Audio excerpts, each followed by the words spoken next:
Hey guys, I wanted to talk about this OLL today. I can't remember what number it is off the top of my head, but this is one that I think it's definitely given me trouble over the years, and I think it's kind of true for a lot of people. So I'll discuss some of the options, some of the ones I've used, and I'd love to hear your guys' experience with it, what you like using, and yeah, anything you have to add, please just let me know in the comments.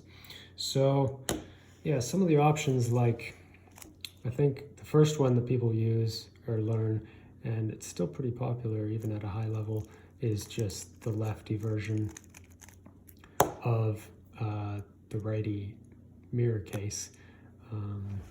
And that one's okay. I mean, you do have to shift over to do lefty turning, and depending on how good your lefty turning is, that may or may not be worth it.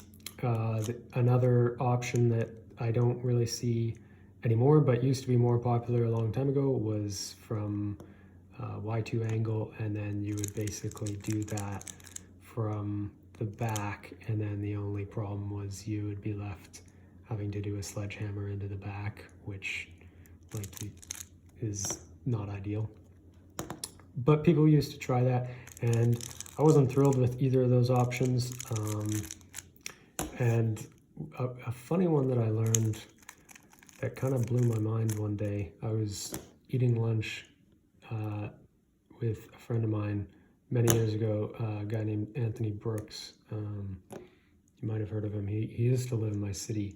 He was one of the early pioneers of the ZB method. But I was complaining about this OLL to him over lunch one day, and he showed me this option, which, well, I'll just show it to you first. It's basically a J perm, and then instead of finishing it normally, you finish with a sledgehammer.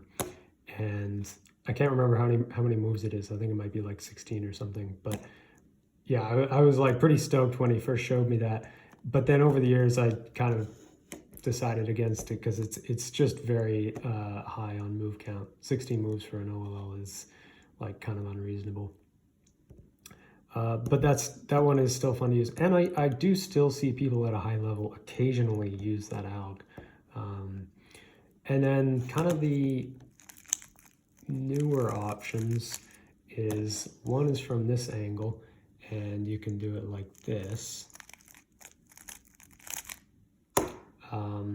which I find a bit tricky to finger trick, and it's a little bit unreliable. And there's a slight variation on it, which is done from this angle. And I think this one's generally considered to be the best alg today, at least. And it looks like this. And yeah, so that's the one I'm currently using. I only use that one alg for this case, and I do think like it's kind of the best option. But yeah, it's an interesting OLL. I'd love to hear what you guys use and your thoughts on it. So yeah, thanks for watching.